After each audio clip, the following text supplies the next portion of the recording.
Welcome, my name is Chris, this is Prospecting for Adventure. Today we're sniping near Portland, Oregon.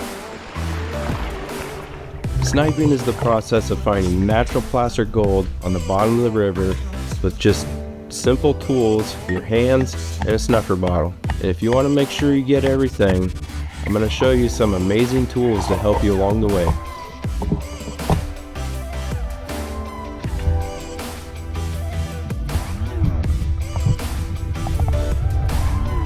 Alright, so I found one nice little flake in that crack. I'm going to go down and get it.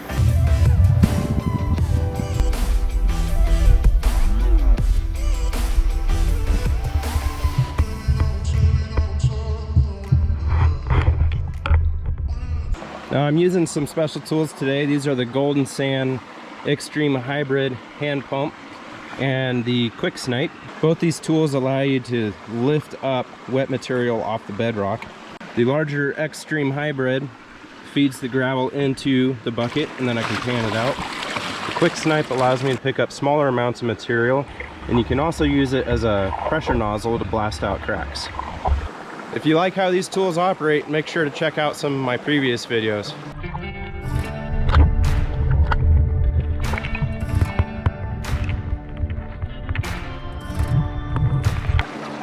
Well, that slab of bedrock's definitely too big for me to flip over, but what I'm doing is I'm using the pry bar to walk it over so I can get into that crack and at least test it.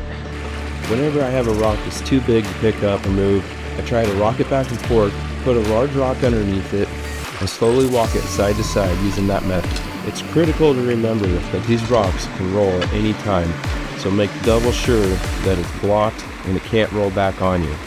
Now that I have this crack exposed and some room to work, I'm going to sweep out the larger gravel and then get the golden sand out and lift the fine material, the black sand and the gold, right off the bedrock.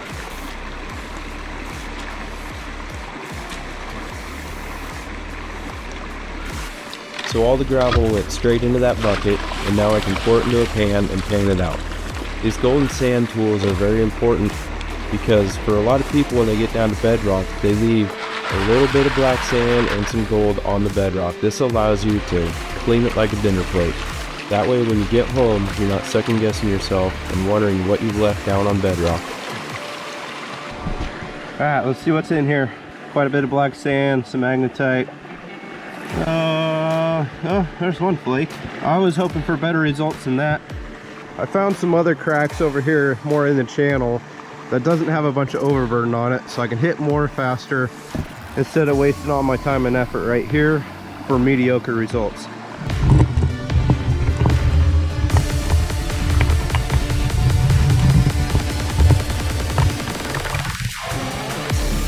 Show me where the gold is.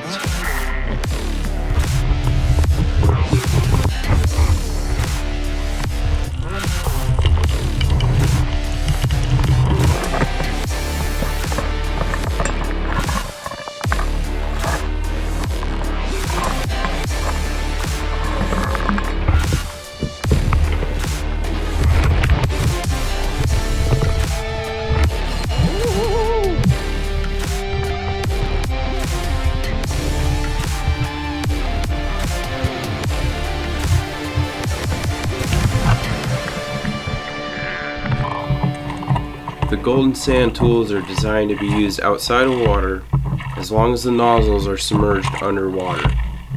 I like to use it underwater because it gives me that extra reach to reach the bedrock, whereas I'd be in 2 or 3 feet of water. Now I can work in 4 or 5 feet of water and still be able to touch the bottom.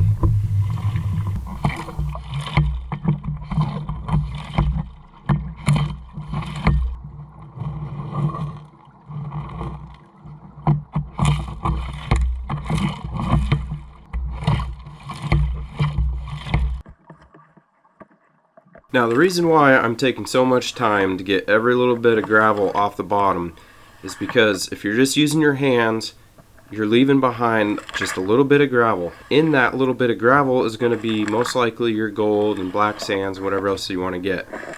If you don't believe me, next time you're down on the river and you test pan a new spot on bedrock, grab everything you can with your hands, pan it, see what you have. I bet you'll have a color or two in there. and then go down there with some kind of device and lift all that other gravel that you left off bedrock, pan it, and I bet 9 times out of 10 you're gonna have more gold in just that small amount of gravel off bedrock than a full pan of gravel that you grabbed with your hands. Now there are some cases where gold is in the overburden more so than on bedrock. It happens occasionally, but the majority of the time your best gold is going to be down on bedrock. Now when you're sniping, you have the ability to fan this gravel away with your hands and spot the gold down on bedrock, which is the absolute most fun you can have out prospecting. But in cases like this area, I have a lot more small gold than big gold, and that's harder to see fan and back gravel. So that's why you see me using these tools to make sure I get every little piece of gravel off the bedrock. And once in a while, with hard work, you get a nice little surprise like this.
Right here you can see a really good example of the amount of black sand that sits down on bedrock.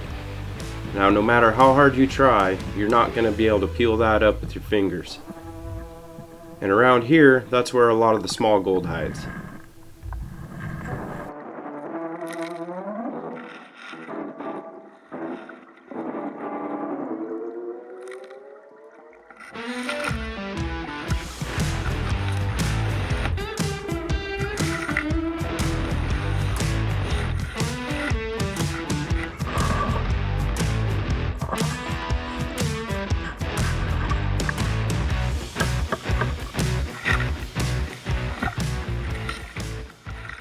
I just put the stuff from the bucket into the pan with the rest of the stuff that I've been sucking off the bottom.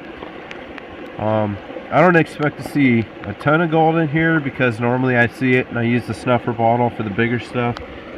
But this is how I get the smaller stuff. There's one nice flake.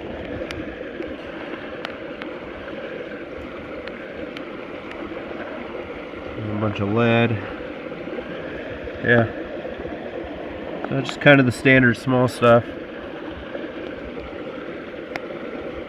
Not a ton of it.